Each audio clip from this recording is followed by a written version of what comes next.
ஜோதிட வாஸ்து கன்சல்டன்ட் சென்னையிலிருந்து. இப்போ பார்த்தீங்கன்னா இந்த மாதம் பார்த்தீங்கன்னா நம்ம அந்த ஐப்பசி மாத பலன்களை தான் பார்க்க போகிறோம். அதுக்கு முன்னாடி இந்த ஐப்பசி மாதம் பார்த்தீங்கன்னு வச்சுக்கிங்களேன், பொதுவாக என்னென்னாக்கா இந்த ஐப்பசி மாதம் பார்த்தீங்கன்னா நிறைய விழாக்கள் உள்ள மாதம். ஏன்னா இந்த மாதத்தில் தான் பார்த்தீங்கன்னா தீபாவளி, பசங்களுக்கெல்லாம் ஒரே கொண்டாட்டம், எப்போ பட்டாசு வாங்கி தருவாங்கன்னு சொல்லிட்டு. ஏன்னா இந்த மாதம் நிறைய பலகாரங்கள் எல்லாம் செய்வாங்க, நிறைய ஸ்வீட்ஸு, நிறைய இனிப்பு பலகாரங்கள் இந்த மாதத்தில் நிறைய இருக்கும். அதே போல் நல்லா பார்த்தீங்கன்னா நல்ல அந்த முறுக்கு, அதிரசம், ஒட்டவடைன்னு சொல்லிட்டு அப்படியே இந்த வறுத்த உணவுகளை அதிகமாக நம்ம எடுத்துப்போம். மேலும் பார்த்தீங்கன்னா குடும்பத்தில் எல்லாருக்கிட்ட ஒரு மகிழ்ச்சி வந்து இந்த காலத்தில் ரொம்ப அதிகமாக இருக்கும். குடும்பத்தில் பார்த்தீங்கன்னா மகிழ்ச்சி இருக்குது. ஏன்னா தீபாவளிக்கு போனஸ் கொடுப்பாங்க, நிறைய பேர் பண்டு போட்டிருப்பாங்க. இது எல்லாமே இந்த மாதத்தை வந்து சிறப்பிக்கக்கூட ஒவ்வொரு காரணம் இருக்குது. அதே போல் தான் பார்த்தீங்கன்னா இந்த ஐப்பசி மாதம் பார்த்தீங்கன்னா நிறைய கிரக மாற்றங்களும் இருக்குது. ஏன்னா இந்த குரு பகவான் பார்த்தீங்கன்னு வச்சுக்கோங்க, அதிசாரமாக கடகத்தில் வர்றார், ஐப்பசி மாத தொடக்கத்திலே வந்துடுறார். மேலும் பார்த்தீங்கன்னா புதன் பகவான் பார்த்தீங்கன்னு வச்சுக்கோங்க, இந்த ஐப்பசி மாதத்தில் பார்த்தீங்கன்னா விருட்சகத்துக்கு போகிறார், துலாத்துலேருந்து விருட்சகத்துக்கு போகிறார். மேலும் செவ்வாய் பகவானும் பார்த்தீங்கன்னா இந்த மாதம் துலா ராசியிலேருந்து விருட்சகத்தில் போய் ஆட்சியாக உட்கார போகிறார். மேலும் பார்த்தீங்கன்னு வச்சுக்கோங்க, சுக்கிர பகவானோட பயிற்சியும் இருக்குது. ஏன்னா சுக்கிர பகவான் பார்த்தீங்கன்னா நவம்பர் 2ஆம் தேதி பார்த்தீங்கன்னா கன்னியிலேருந்து துலாத்துக்கு வர்றாரு ஆட்சியாக. ஸோ மேலும் பார்த்தீங்கன்னா சூரிய பகவான் பார்த்தீங்கன்னா ஐப்பசி மாதம் எப்போதும் துலா ராசியில் இருப்பார். ஏன்னா துலா ராசியில் பார்த்தீங்கன்னா சூரிய பகவான் நீசம். ஸோ இப்படி இவ்வளோ கிரக மாற்றங்கள் இந்த மாதத்தில் இருக்கிறதுனால நிறைய விஷயங்கள் இந்த மாதத்தில் நடக்க போகுதுன்னு சொல்லலாம். எல்லா ராசிக்காரர்களுக்கும் ஏதோ ஒரு விதத்தில் ஆரம்ப கட்டங்களில் நிறைய நற்பலன்களையும், மாத பாதிக்கு அப்புறமா சில நற்பலன்கள் குறையவும் வாய்ப்பு இருக்குது. சில ராசிக்காரர்கள் பார்த்தீங்கன்னா ஆரம்ப கட்டத்தில் நற்பலன்கள் கொஞ்சம் கம்மியாக இருக்கும். ஒரு மாத நடுவில் அப்புறமா பார்த்தீங்கன்னு வச்சுக்கோங்க, பாதிக்கு மேலே பார்த்தீங்கன்னா நற்பலன்கள் அதிகமாக கிடைக்கக்கூடிய வாய்ப்புகள் எல்லாமே இருக்குது. பொதுவாக இந்த தீபாவளிக்கு பார்த்தீங்கன்னா நம்ம யம தீபம் ஏற்றுவோம். ஏன் இந்த யம தீபம் ஏற்றணும் அப்படின்றதுக்கெல்லாம் நிறைய விளக்கங்கள் இருக்குது. ஏன்னா யம தீபம் ஏற்றி இந்த மாதத்தில் பார்த்தீங்கன்னா காலையில் தீபாவளிக்கு காலையில் சுட சுட மட்டன் சாப்பிட்றது, நல்லா காலையில் கறி சாப்பிட்றது, மேலும் கங்காஸ்தானங்கள் காலையில் விடிய காலையில் கங்காஸ்தானம் செய்வோம். ஸோ இந்த மாதிரி நிறைய நிகழ்வு எல்லாமே இந்த மாதத்தில் இருக்கும். இந்த மாதத்தில் இதெல்லாம் ஏன் செய்யணும் அப்படின்ற ஒரு இருக்குது. ஏன்னா இதுக்கு ஆன்மீகத்தில் நிறைய விஷயங்கள் சொல்லியிருப்பாங்க. ஏன்னா நரகாசுரனை வதம் பண்ணதுனால நம்ம அதை கொண்டாடுறோம் அப்படின்னு சொல்கிறாங்க. இங்கே நரகம் என்னாவே என்ன சொல்லுவோம்னா, நம்ம இருட்டு, குளிர்ச்சி, இது ரெண்டு தான் நரகம். ஏன்னா இருட்டில் தான் பார்த்தீங்கன்னா பயம் இருக்கும். ஏன்னா நரகத்தில் பயம் இருக்கும் இல்லையா, சொல்லியிருப்பாங்க எண்ணெய் தச்சில் போட்டு வறுப்பாங்கன்னு சொல்லி, அந்த பயம். அதே போல் குளிர்ச்சியில் பார்த்தீங்கன்னு வச்சுக்க, நமக்கு உடம்பு நடுங்கி நம்மளுடைய ஒரு ரொம்ப சோம்பலாக இருக்கும். ஏன்னா இந்த ஐப்பசி மாதத்துக்கு அப்புறம் பார்த்தீங்கன்னா இருட்டோட தன்மை அதிகமாக இருக்கும், பகலோட தன்மைகள் குறையும், வெப்பத்தோட தன்மையில் காற்றுலேயே பார்த்தீங்கன்னா ஒரு சில்லுன்னு காற்றடிக்கும். காற்றுல பார்த்தீங்கன்னா குளிர்ச்சி, ஈரப்பதம் அதிகமாக இருக்கும். ஸோ அப்போ இந்த விஷயங்களை, ஏன்னா இது எல்லாமே பருவகால மாற்றம், பருவகால மாற்றங்களுக்கு ஏற்றாப்படி நம்மளுடைய வாழ்க்கை முறையில் சில மாற்றங்களை செய்து கொண்டால் நம்ம வாழ்க்கை சிறப்பாக இருக்கும். அப்படின்றதுனால தான் சில நிகழ்வுகளை அந்த பருவகால மாற்றத்தின் தொடக்கத்தில் நம்ம செய்வோம். ஏன்னா நம்ம தீபாவளி அன்றைக்கி கங்காஸ்தானம் குளிச்சிடுவோம், அதோட கிடையாது. கங்காஸ்தானம் அதுக்கப்புறம் பார்த்தீங்கன்னா நைட்டு எல்லாம் 10 மணிக்கு 11 மணிக்கு சில பேர் சாயந்தரம் தான் குளிக்கிறாங்க. ஸோ அப்போ என்ன, இந்த காலகட்டத்தில் கங்காஸ்தானம் என்பதுக்கு குளிக்கணும், சுடு தண்ணியில் குளிக்கணும். ஏன்னா கங்காஸ்தானம்னாவே சுடு தண்ணியில் குளிக்கிறது தான். ஏன்னா அதுக்கு பின்னாடி பெரிய உடனே கங்காஸ்தானம்னா அப்படியே அதுக்கெல்லாம் கேட்காது. ஏன்னா அதுக்கு பின்னாடி மிகப்பெரிய மருத்துவ விஷயங்கள்லாம் இருக்குது, நிறைய இருக்குது. ஏன்னா இந்த காலகட்டம் குளிர்காலம், இந்த காலத்தில் போயிட்டு நான் வந்து குளிர்ந்த தண்ணியில் தான் குளிப்பேன்னு நிறைய வாதம் சார்ந்த விஷயங்கள் வந்துடும். ஸோ அதனால் மிதமான சூடு உள்ள தண்ணியை குளிக்கணும் அப்படின்ற ஒரு அறிவியல் விஷயத்தையும் புரிஞ்சுக்கணும். மேலும் இந்த காலகட்டத்தில் என்னென்னாக்கா வறண்ட உணவுகள், அதாவது இந்த காலத்தில் போயிட்டு நான் பழம் சாப்பிட்டாலும் சளி பிடிச்சிடும், ஃப்ரூட்ஸ்லாம் அதிகமாக இந்த காலகட்டம் எடுக்கக்கூடாது. வறண்ட உணவுகள், ஆயில் ஐட்டமாக எடுக்கணும். ஏன்னா கொழுப்புத்தன்மை நம்ம உடம்புல இருந்தால் தான் குளிரை எதிர்கொள்ளக்கூடிய ஆற்றல் நமக்கு கிடைக்கும். அப்படின்றதுனால தான் வறண்ட அந்த மட்டன் சாப்பிட்றது, வறண்ட முறுக்கு அதிரசம் இனிப்பு உணவுகளை சேர்த்துக்கொள்ளும் போது நம்மளுடைய உயிர்த்தன்மை நல்லாயிருக்கும் அப்படி. ஏன்னா ஆன்மீகம் சார்ந்த விஷயத்தில் நிறைய விளக்கங்கள் நிறைய பேர் கொடுத்துருப்பாங்க. ஸோ நம்ம இது வாழ்வியல் சார்ந்த விஷயத்தில் ஒரு சிறிய விளக்கத்தை நம்ம புரிஞ்சுக்கணும். எதுக்கு இந்த காலகட்டத்தில் பொங்கல் அப்போ ஏன் வந்து பொங்கல் தான் செய்கிறோம் இல்லையா, அப்போ ஏன் வந்து அதிரசம் முறுக்கெல்லாம் செய்கிறதில்லை நம்ம. ஸோ பருவ காலங்களுக்கு ஏற்ற மாதிரி நம்மளுடைய உணவு பழக்க வழக்கம் இதை தான் பாரம்பரியம் சொல்லுது. ஏன்னா நம்ம இன்னைக்கு பாரம்பரிய விஷயங்களில் நிறைய மறந்துட்டோம். தீபாவளி வந்தால் ஒரு சினிமா பார்க்குறதோட முடிஞ்சு போச்சு. போய் புது படம் பார்த்துட்டு 4 பட்டாசு வெடிச்சுட்டு கவர்மெண்ட் கவர்ந்தடிச்சு படுத்துக்க வேண்டியதாக இருக்குது. ஸோ இது வாழ்க்கையில் நம்ம முன்னோர்கள் நமக்கு கொடுத்த வரக்கூடிய காலங்களில் எதிர்கொள்ளக்கூடிய ஆற்றல் நம்ம ப்ரிப்பரேஷன். ஏன்னா மார்கழி மாதம் குளிர் தாங்க முடியாது. அதுக்கான ப்ரிப்பரேஷனை முன்னாடியிலேருந்து இந்த காலகட்டத்தில் நம்ம தொடங்கும். ஏன்னா அடுத்தது கார்த்திகை மாதம், அப்போ பார்த்தீங்கன்னா கார்த்திகை தீபம் ஏற்றுவோம். ஸோ வெளிச்சத்தை வெப்பத்தை அதிகம் பண்ணுவோம். ஸோ இந்த மாதிரியான நிகழ்வு எல்லாமே இருக்குது என்ற ஒரு புரிதலோட இந்த ஐப்பசி மாத ராசி பலன்கள் ஒவ்வொரு ராசிக்கும் என்ன மாதிரி இருக்குன்றதை நம்ம பார்க்க போகிறோம். வாங்க வீடியோக்குள்ள போகிறோம். கடகராசி. கடகராசி பார்த்தீங்கன்னு வச்சுக்கங்களேன், பொதுவாக அந்த கடகராசிக்காரர்களுக்கு பார்த்தீங்கன்னா இந்த நீர் ராசின்னு சொல்லுவாங்க. கடகராசி வந்து நீர் ராசி. அதிகமான உணர்ச்சி வசப்படக்கூடியது. உணர்வு ரீதியாக அப்படியே தொட்டோன்னு டக்குன்னு அப்படியே ஒரு உணர்ச்சி வசம். எப்படி நம்ம வந்து ஒரு பாம்பை தொட்டோன்னு அப்படியே சீர்ற மாதிரி அப்படியே உணர்ச்சி வசப்படுவோம் ரொம்ப. அதில் இருக்குது, நல்ல விஷயத்துக்கு இருக்குது. தொட்டதுக்கே சொல்லுவாங்க தொட்டாச்சினிங்க மாரி, தொட்டவுடனே அப்படி சினுங்கன்னு சொல்லுவாங்க இல்லையா, அந்த மாதிரி தான் இருப்பாங்க. ஏன்னா இவங்களுக்கு ஒரு நல்ல விஷயம் வந்தாலும் அப்படியே மகிழ்ச்சி. ஒரு திடீர்னு இவங்களுக்கு ஒரு நோஸ் கட் பண்ணுற மாதிரி ஒரு விஷயம் பேசி அப்படி டக்குன்னு உடனே ரியாக்ட் பண்ணிடுவாங்க. உணர்வு ரீதியாக ரொம்ப பாதிக்கப்பட்டவங்க அப்படின்னு சொல்லலாம். உணர்வு ரீதியாக ரொம்ப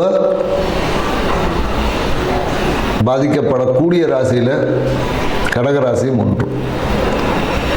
ஸோ என்னன்னாக்கா பெரும்பாலும் இவங்களுக்கு அப்படியே அந்த எமோஷனை சில பேர் கொட்டி தீர்த்துருவாங்க, சில பேர் உள்ளுக்குள்ளேயே வச்சுப்பாங்க. இந்த கொட்டி தீக்கிறதுல பார்த்தீங்கன்னா வச்சுக்க பூச நட்சத்திரம் செஞ்சுருவாங்க. அப்படியே உள்ளுக்குள்ளே அந்த எமோஷன் அப்படியே உணர்ச்சி அப்படியே இறுக்கி ஆயில்ய நட்சத்திரம் அப்படியே இறுக்கி உள்ள ஒன்றுமே இல்லாமல் இவங்க வாழ்க்கையை அப்படியே சுருங்கி போயிடும். ஸோ இந்த மாதிரியெல்லாம் இருக்குது கடகராசிக்காரர்கள். ஸோ இந்த ஐப்பசி மாதம் இவங்களுக்கு என்ன மாதிரியான நற்பலன்களை கொடுக்க போதை நம்ம பார்க்க போகிறோம். ஏன்னா இந்த ஐப்பசி மாதம் இவங்க வாழ்க்கையில் நிறைய அதிர்ஷ்டத்தை கொடுக்கக்கூடிய ஒரு ஐப்பசி மாதமாக இருக்க போகுது என்பதில் சந்தேகமே கிடையாது. ஏன்னா வச்சுக்கிங்களேன், தொழில் ரீதியான எடுத்த முயற்சிகளை திடீர் பயணங்கள் என்பது இருக்கும். வெளியூர் வெளிநாடு பயணத்துக்கெல்லாம் தயாராக இருக்கணும். இந்த காலகட்டத்தில் எப்போ வேணாலும் பயணம் போகிறதுக்கு தயாராக இருக்கணும். சூட்கேஸ் எப்போ ரெடி பண்ணி வச்சுக்கன்னு தான் சொல்லணும். ஸோ தொழில் ரீதியான பயணங்கள் என்பது இருக்குது. எப்போ வேணாலும் பயணிக்கக்கூடிய வாய்ப்புகள். பயணம்லாம் சொல்லிட்டுலாம் வராது, உடனே கிளம்பணும் அவசரம் அப்படின்னு இருக்கும். சில பேருக்கு பயணத்தில் ஒரு சிறிய தடை பிரச்சனைலாம் வரும். போகும்போது என்ன பண்ணுவாங்கன்னா, போகும்போது போகிற இடத்துல ஒரு சின்ன சண்டை போடுறோம், போகும்போதே சண்டை போடுறோம், பஸ்ஸில் ஏறும் போதே ஒருத்தவங்க சண்டை போடுவாங்க.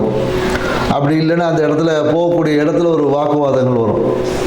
ஏன்னா அப்படியே முண்டி அடிச்சுட்டு அவசரத்தில் செய்யக்கூடிய விஷயத்தினால ஒரு சிறிய பயணத்தின் போது சிறிய ஒரு வாக்குவாதங்கள் எல்லாமே வரும்.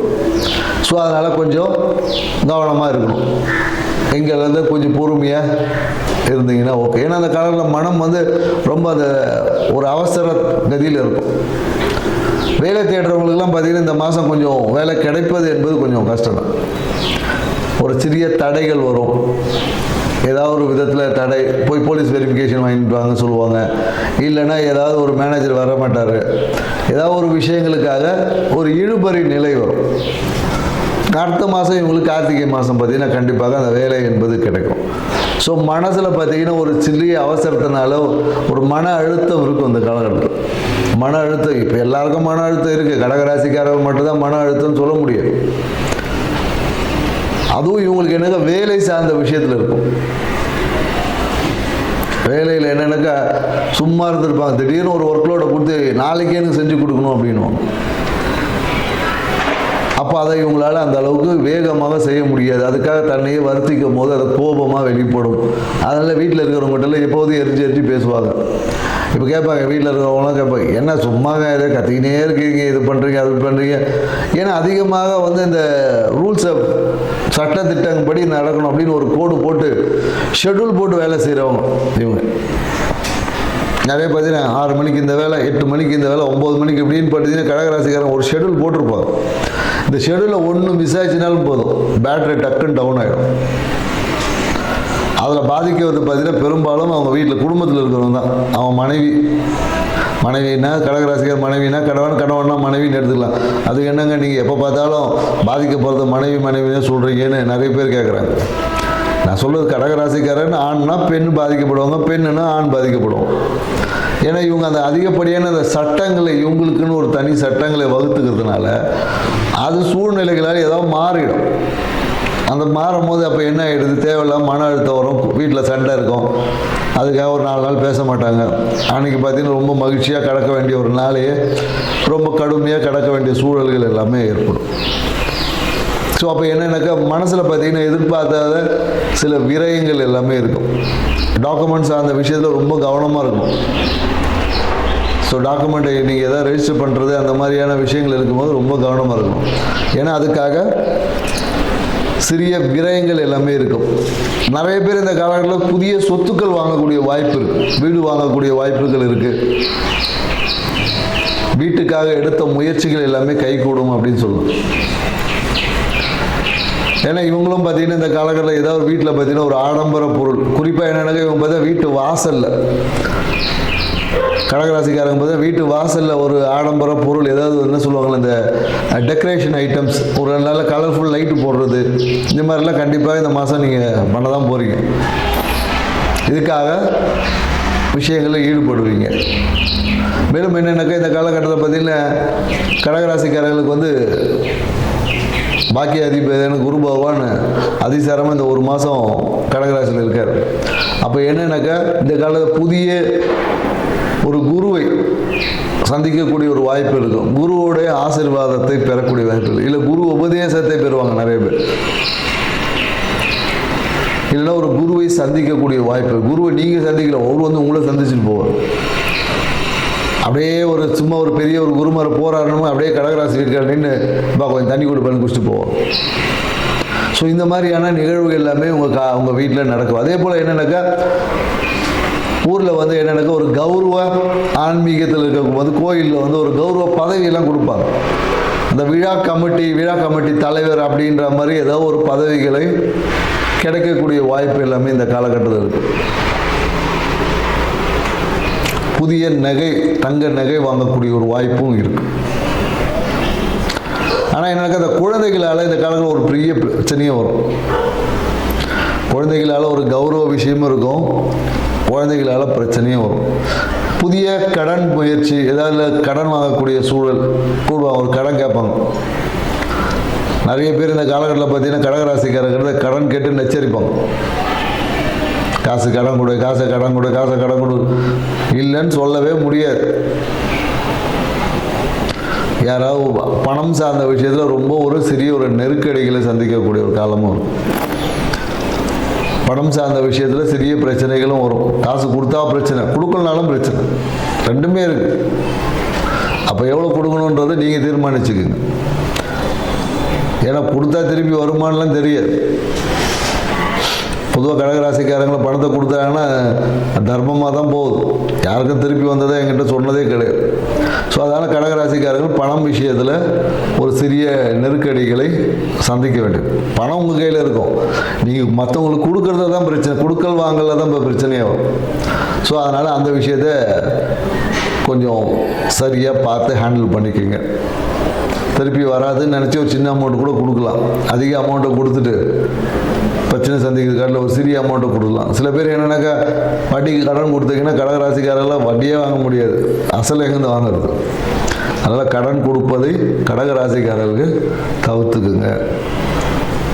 யாராவது கடன் கேட்டாலும் உதவியாக ஏதோ ஒரு சின்ன அமௌண்ட்டை கொடுத்து அந்த இடத்துல மூவ் ஆகிடுங்க. ஏன்னா கடனை கொடுத்து திருப்பி வாங்கக்கூடிய கெப்பாசிட்டியில் உங்ககிட்ட இல்லை. கடகராசிக்காரங்களாம் நீங்கள் இருந்தீங்கன்னா யோசிச்சு பாருங்கள். அப்படி இல்லைன்னா கடன் கொடுக்குறதா வேறு யாரும் அவங்க மனைவி கிட்ட கொடுத்து கொடுக்க சொல்லும். ஏன்னா உங்ககிட்டலாம் திருப்பி வாங்கக்கூடிய கெப்பாசிட்டி இல்லை, அது உங்கள் வாழ்க்கை துணைக்கு இருக்குது. இங்கே மனைவினா கணவன், கணவனா மனைவின்னு அப்படி மாற்றி எடுத்துக்கலாம் நீங்கள், சரிங்களா? ஸோ அதனால் பணம் சார்ந்த விஷயத்தில் ஒரு சிறிய நெருக்கடிகள் என்பது இந்த காலகட்டத்தில் இருக்குது. அதே போல் என்னக்கா தந்தை சார்ந்த விஷயத்தில் கொஞ்சம் சப்போர்ட்டிவாக இருக்கிற மாதிரி இருக்கும், திடீர்னு ஏதோ ஒரு பிரச்சனை பண்ணிடுவார். ஸோ அதனால் இந்த ஒரு நெருக்கடிகள் எல்லாமே அடுத்த மாதத்துக்கு அப்புறம் கண்டிப்பாக மாறிடும். ஸோ தந்தையோட நல்ல ஒரு அனுகூல போக்கு இருக்கும். அதே போல் என்னென்னாக்கா நிறைய கணவன் மனைவி உறவுல ஒரு சிறிய பழைய விஷயங்களை இன்னும் பேசி பஞ்சாயத்தில் இருந்து ஓரளவுக்கு சரியாக இருப்பாங்க. திருப்பியும் ஒரு சிறிய ஒரு மனக்கசப்பு வந்து நீங்கிடும். கவலையப்பட அதெல்லாம் ஒன்றும் நீங்கள் இப்போ அதுக்கெல்லாம் ஒரு பரிகாரம்லாம் பண்ண தேவை. பழைய விஷயத்தை நீங்கள் மறந்தீங்கன்னாவே உங்கள் வாழ்க்கை சிறப்பாக இருக்கும், அவ்வளோதான். புரியுதுங்களா? ஏன்னா பழைய விஷயத்தில் ஏதோ ஒரு ஞாபகம் வரும், அதை போய் கேட்க போய் அது ஒரு சின்ன ஒரு மனக்கசப்பு வரும். அதனால் கடகராசிக்காரர்களும் அவங்க வாழ்க்கை துணையும் பழையன கழியதிலும் புதியன புகுதலும்ன்ற மாதிரி அது பொங்கலுக்கு தான் வரும். நமக்கு தீபாவளிக்கே நினச்சிக்கணும், பட்டாசு வெடிக்கிற மாதிரி கொளுத்தி போட்டுட்டோம், புது ஒரு லைஃப்குள்ளே என்ட்ரு ஆகும் அப்படின்னு பண்ணி பாருங்கள். உங்கள் வாழ்க்கை சிறப்பாக இருக்கும். இது செஞ்சு பாருங்கள். ஏன்னா உங்களுக்கு சுற்றி இருக்கக்கூடிய நிறைய நல்ல நிகழ்வுகள் நடக்க தயாராக இருக்கும். சிறிய ஒரு கசப்பான விஷயங்களுக்கும் சிறிய கசப்புக்காக வாழ்க்கையில் கிடைக்கக்கூடிய நிறைய இனிமையான விஷயங்களை நீங்கள் இழக்கிறீங்க. அந்த புரிதலோட கசப்பை தூக்கி ஓர வச்சு தீபாவளி அதர்சம் சாப்பிட்ற மாதிரி வாழ்க்கை இனிக்க உங்களுக்கு அனைவருக்கும் தீபாவளி திருநாள் நல்வாழ்த்துக்களை சொல்லி விடைபெறுகிறேன். நன்றி, வணக்கம்.